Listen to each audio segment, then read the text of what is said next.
Tiniyak po naman ng National Irrigation Administration ang pagkontrol sa pagpapakawala ng tubig mula sa mga dam habang patuloy na nakakaapekto ang bagyong Marce sa ilang lugar sa Northern Luzon.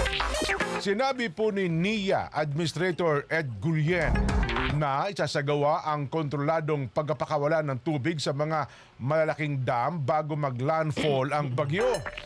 Makakatulong anya ito para mas mapamahalaan ang paparating na dami ng tubig ulan tulad na nangyari sa Magat Dam noong nanalasa ang bagyong Christine.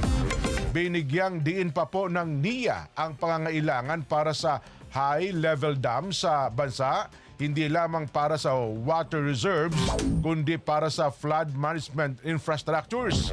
Tiniyak pa po ni Administrator Gulien na malayo pa sa spilling level ang ilang dam tulad po ng Pantabangan, San Roque at ang Halaur.